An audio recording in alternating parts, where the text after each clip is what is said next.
voici le vrai modèle d'un ministère prophétique. Et moi, mon modèle, en tout cas, de ce côté-là, c'est dans plusieurs domaines. Par exemple, on devient orgueilleux parce que notre prophète prophétise plus que le vôtre. Je n'aimerais jamais entrer dans ces genres de débats quinois et immatures. Ne me comparez pas à d'autres prophètes.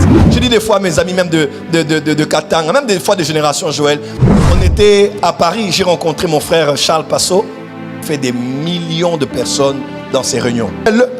Parce qu'on parlait du prophétique, il me dit, mais comment toi tu vois, comment toi tu... Et je lui ai expliqué comment moi je vois, comment les autres voient aussi. Et j'ai cité le prophète d'héritier, j'ai dit, ok, j'ai pris le téléphone, j'ai appelé le prophète d'héritier, j'ai dit, en lingala, j'ai dit prophète.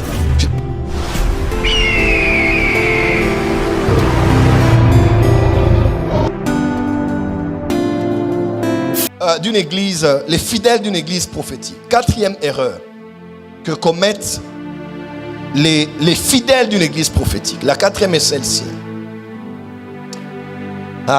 C'est dur à dire. C'est l'orgueil spirituel du prophétique. C'est l'orgueil spirituel du prophétique. À force d'avoir eu de Dieu la grâce d'avoir un tel prophète, à force d'avoir eu la grâce de Dieu, ce genre de don et de manifestation,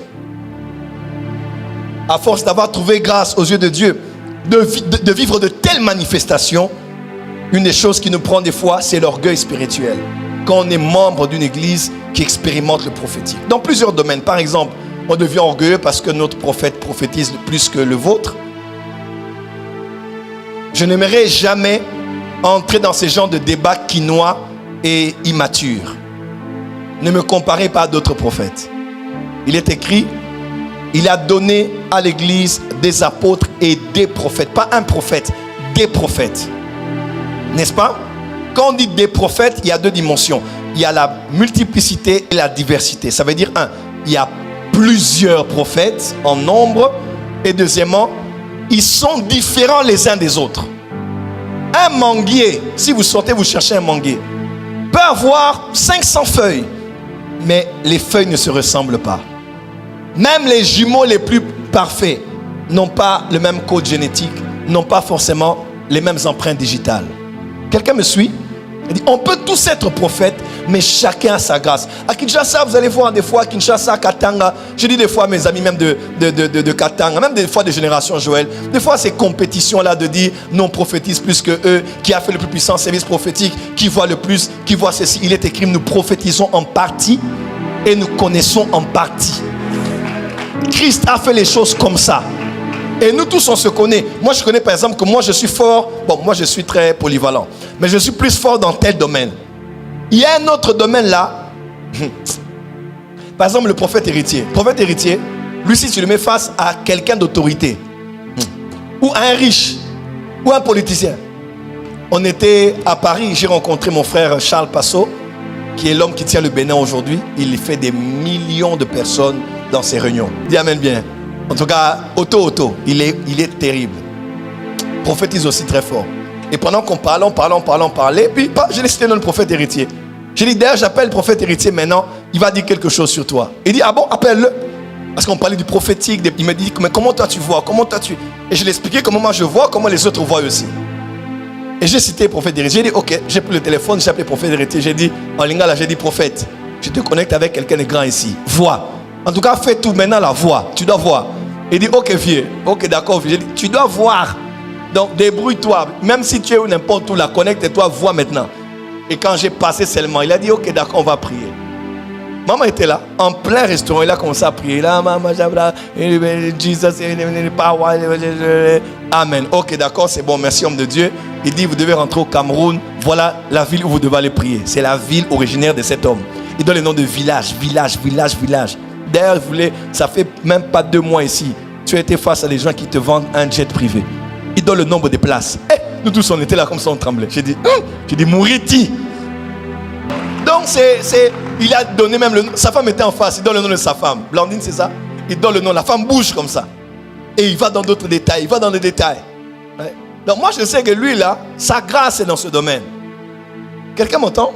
Donc les compétitions là de comparer notre prophète, c'est le plus grand prophète de la ville, c'est lui qui voit le plus que tout le monde. Même s'il veut voir, il ne va pas tout voir. C'est faux. Nous voyons tous en partie. Nous prophétisons en partie. Et Dieu a fait comme ça pour la beauté du corps du Christ.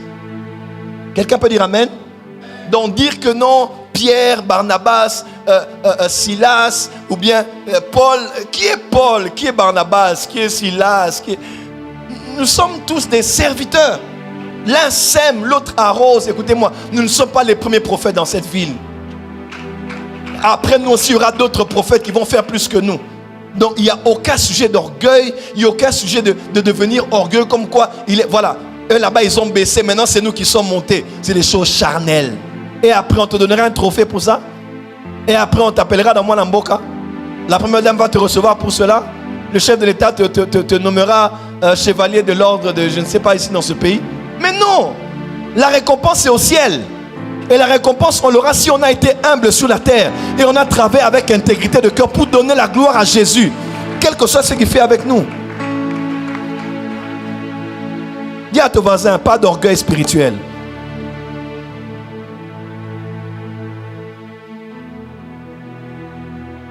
Autre chose aussi, c'est que dans une église prophétique comme ça, les gens commencent à prophétiser, à voir. Là, quand le regard des gens change et qu'on t'a vu dire quelque chose à la jeunesse, on t'a vu dire quelque chose à l'intercession, on t'a vu libérer quelque chose dans le protocole, on t'a vu libérer quelque chose dans la réunion qu'on avait à la retraite ici ou à la veille le vendredi. Et vous allez voir quelqu'un, la démarche changer. Parce que les gens te regardent différemment. La sœur là, la jeunesse, elle est terrible, elle donne des noms. Le frère là, la jeunesse, il est terrible. Quand tu viens au culte, il y a quelque chose en toi qui a envie que tu te mettes devant. Il y a quelque chose en toi qui a envie qui te fait sentir que ta Bible est lourde. Il faut qu'on te porte. Excusez-moi, j'ai dit à mes pasteurs ici, j'ai dit, pasteur de la porte des cieux, pas question des honneurs là. Donc, vous aussi les pasteurs qu'on a ordonnés, vous venez comme ça, protocole. Oh, mais la Bible, même ma Bible, yawa, Fanda. Il amène bien. Je vous ai dit ça à la réunion, non? J'ai dit ça au bureau, j'ai dit, prophète Gratien, Nini. J'ai dit, vous tous ici, tu es venu avec ta Bible, porte ta Bible jusqu'ici. Donc il n'y a pas question de... Et même cette place-là, c'est juste une place, parce que j'ai besoin que les pasteurs soient devant. Mais ton pasteur David Lengalé derrière, est-ce qu'il est mort? Généralement, quand on commence maintenant à manifester le prophétique, David Kainos, hein? Tu as l'impression quand tu entres à la porte des cieux là, tout le monde te regarde. Non! Non! Amos 3, verset 7. Car le Seigneur l'Éternel ne fait rien sans avoir révélé son secret à ses serviteurs les prophètes. Non pas à ses prophètes, mais à ses serviteurs les prophètes. Dis avec moi, les prophètes ne sont pas des stars, ce sont des serviteurs. La première école du prophétique, ce n'est pas de prier en langue ou de prier avec des bougies. La plus grande école du prophétique, ce n'est pas de prier au cimetière ou de prier la tête en bas et les jambes en l'air. La plus grande école du prophétique, c'est ta capacité à servir tes prochains, à servir ton père spirituel, à servir les membres d'une église. C'est là qu'on reconnaît que tu es un vrai prophète. Mais quand à peine tu vois, à peine tu donnes un nom, un numéro, tu ne te sens plus. Quand les gens lisent la Bible, toi tu sens comme si tu ne peux pas faire ça. Quand les gens ramassent les papiers, toi tu ne peux pas faire ça. Protocole, le Kotakuna, tu sens comme si tu es devenu, tu n'es rien. C'est Jésus qui est tout. On peut t'honorer, on peut te respecter, mais on ne doit pas te donner une place qui n'est pas la tienne. Tu es un enfant comme nous tous à l'église, tu dois faire ce que tout le monde fait à l'église. Tibi Joshua lavait son église, lavait les toilettes, donnait aux gens la nourriture. Voici le vrai modèle d'un ministère prophétique. Et moi, mon modèle, en tout cas, de ce côté-là, c'est Tibi Joshua. Il n'habitait pas dans son château, il habitait à l'église. Il nettoyait l'église comme tout le monde.